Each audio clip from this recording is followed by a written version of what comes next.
صلی اللہ علیہ حبیبہ محمد و آلہ و صحابہ و بارک وسلم۔ السلام علیکم، میں ہوں ایزن نصر اور آپ دیکھ رہے ہیں میرے یوٹیوب چینل سفینہ عرب 786۔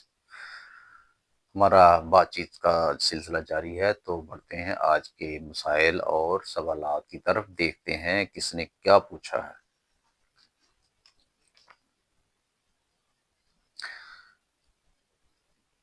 امان اللہ روہڑی: کچھ درویش ایسی باتیں کرتے ہیں جن کا قرآن و حدیث میں کوئی حوالہ نہیں ملتا، کوئی ذکر نہیں ملتا، اس کے متعلق آپ کیا کہیں گے؟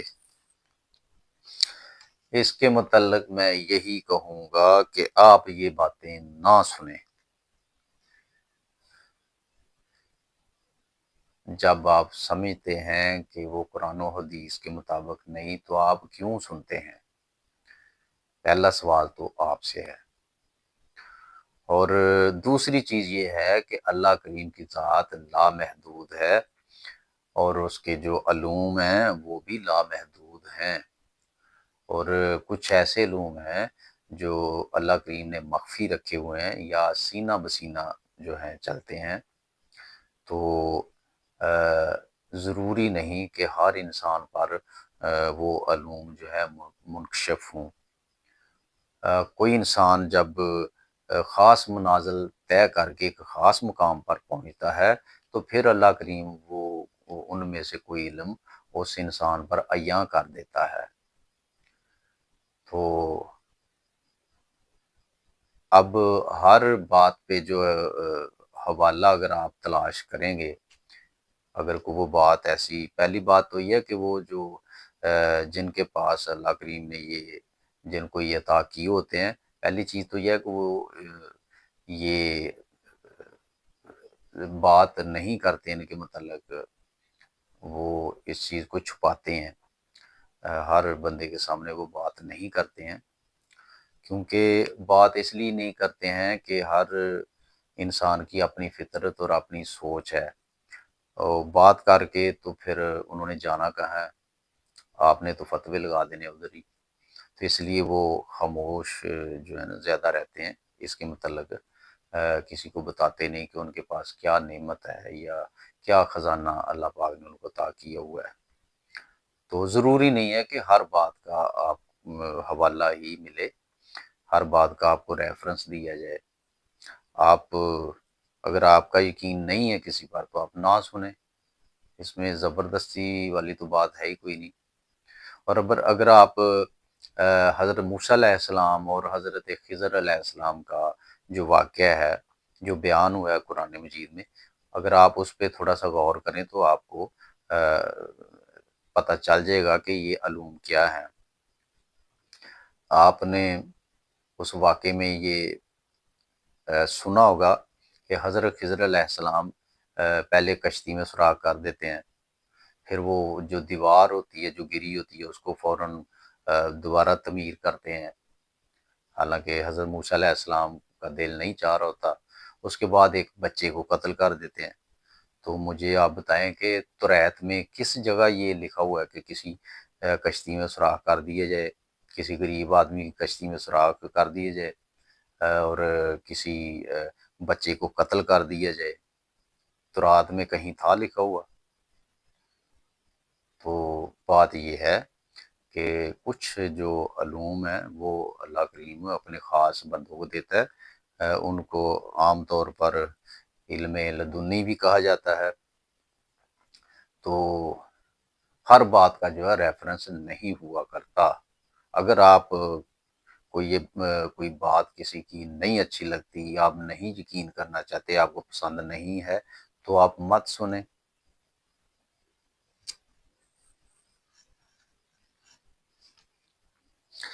سرفراز ٹوبہ ٹیک سنگھ: آج کل دعائیں قبول کیوں نہیں ہوتی؟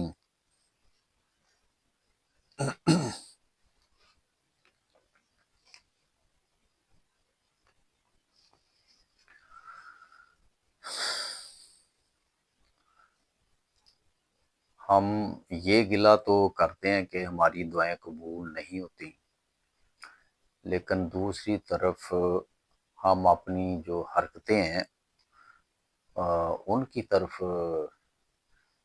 جو ہے نہیں دیکھتے کہ ہم کیا کر رہے ہیں، اور اکثریت جو ہے اس کو حرام حلال کی جو ہے ویسے تمیز ختم ہو چکی ہے۔ حرام بھی ایسے کھایا جاتا ہے جیسے وہ حلال ہو۔ تو اس کے ساتھ ساتھ پھر یہ بھی دیکھا جاتا ہے کہ دعا جو کی جا رہی ہے وہ زبان سے کی جا رہی ہے یا دل سے کی جا رہی ہے۔ اگر بندہ ایک طرف وہ اپنا کاروبار کر رہا ہے، بیٹھا پیسے گن رہا ہے، اور ساتھ یہ کہتا جائے کہ یا اللہ مجھے نیک بنا دے، مجھے تقوی والا بنا دے، مجھے اپنا بندہ بنا دے، اور دھیان سارا وہ پیسوں میں، تو یہ پھر یہ جو دعا وہ کر رہا ہے یہ تو زبان سے وہ نکل رہی ہے، دل سے تو نکل نہیں۔ دل سے اگر وہ کرے گا تو پھر تو پیسے ویسے سائڈ پہ رکھ کے تہجد کے وقت اٹھے گا تو پھر گڑ گڑا کر وہ دعا کرے گا۔ تو ایک تو یہ چیز ہے کہ دعا دل سے کی گئی ہے یا زبان سے کی گئی ہے۔ اور اگر یہ دونوں تینوں جو باتیں میں نے کی ہیں، اگر فرض کر لیں کہ بات دعا دل سے کی ہے، اور آپ کا جو کھانا ہے وہ بھی حلال ہے، تو پھر اگلی صورت یہ ہے کہ کچھ دعائیں بہت جلد قبول ہو جاتی ہیں، کچھ دعائیں تاخیر سے قبول ہوتی ہیں، کچھ دعائیں بہت تاخیر کے ساتھ قبول ہوتی ہیں، اور کچھ دعائیں زندگی میں قبول ہوتی ہی نہیں، لیکن وہ بھی ضائع نہیں جاتی۔ بزرگ یہی فرماتے ہیں کہ مرنے کے بعد وہ کسی نہ کسی صورت میں وہ اجر بن کر جو ہے آپ کے سامنے آئیں گی، وہ بھی ضائع نہیں ہوگی۔ بزرگ تو یہ بھی فرماتے ہیں کہ جنت میں بہت سارے ایسے لوگ بھی ملیں گے، ان سے پوچھا جائے گا کہ آپ جنت میں کس طرح پہنچے۔ یہ جناب حضرت واصف علی واصف رحمۃ اللہ علیہ جناب ان کا یہ ایک جگہ پہ فرماتے ہیں، ان سے پوچھا جائے گا کہ آپ جنت میں کس طرح آگے، تو وہ یہ کہیں گے کہ ہماری بہت ساری جو خواہشیں ہم نے کی تھیں وہ پوری نہیں ہوئیں، یعنی جس کے لیے وہ دعا کرتے تھے وہ نہیں ہوئی، تو اس کا پھر یہ اجر ان کو ملا کہ وہ جنت میں پہنچ گئے۔ تو دوسری چیز یہ ہے کہ دعا قبول ہو یا نہ ہو، دعا کرتے رہنا چاہیے۔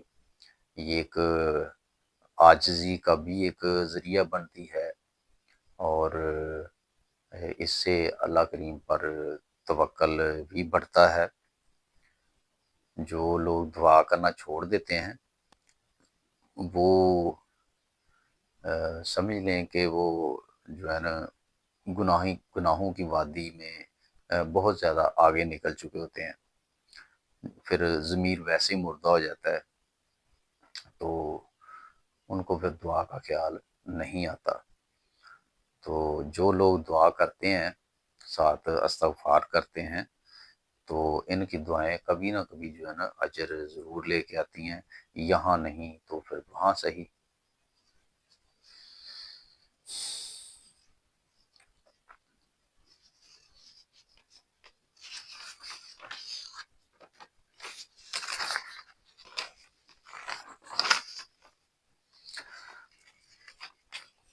محمد دین ستیانہ غزوہ ہند کی وضاحت کر دیں۔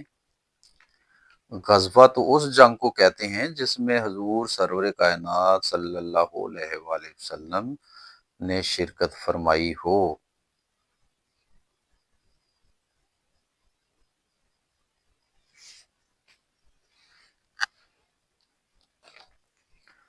یہ بڑا اہم اور بڑا خوبصورت قسم کا سوال ہے۔ آپ خود ہی کہہ رہے ہیں کہ غزوہ اس جنگ کو کہتے ہیں جس میں حضور سرور کائنات صلی اللہ علیہ وآلہ وسلم شرکت فرمائیں۔ تو پھر اس میں شک والی تو میرا خیال ہے گنجائش نہیں بچتی۔ جب اس جنگ کو غزوہ، یہ جو غزوہ ہند جو اس کی بات کر رہے ہیں، جب اس کو غزوہ کہا گیا ہے تو کسی نہ کسی صورت میں تو حضور صلی اللہ علیہ وسلم شرکت ضرور فرمائیں گے۔ اب کس صورت میں یہ شرکت ہوگی، شمولیت ہوگی سرکار کی، یہ وقت بتائے گا۔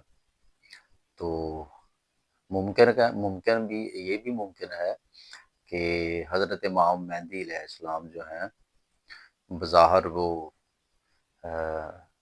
ہمارے سامنے وہ ہوں، لیکن اندر جو جلوہ ہے وہ حضور سرور کائنات صلی اللہ علیہ وآلہ وسلم کا جو ہے وہ معجزن ہو۔ تو جلوہ جو ہے اس کی میں پہلے بھی وضاحت کر چکا ہوں کہ ذات اور جلوہ جو ہے اس میں فرق ہے۔ سورج جو ہے وہ ذات ہے، سورج کی روشنی جو ہے وہ اس کا جلوہ ہے۔ چاند جو ہے وہ ذات ہے، چاند کی چاندنی جو ہے وہ اس کا جلوہ ہے۔ برقی کمکمہ یعنی بلب ایک ذات ہے، اس کی جو لائٹ ہے وہ اس کا جلوہ ہے۔ تو ممکن ہے حضور سرور کائنات صلی اللہ علیہ وآلہ وسلم جناب حضرت امام مہدی علیہ السلام کی صورت میں وہ اپنا جو ہے جلوہ دکھا دیں۔ تو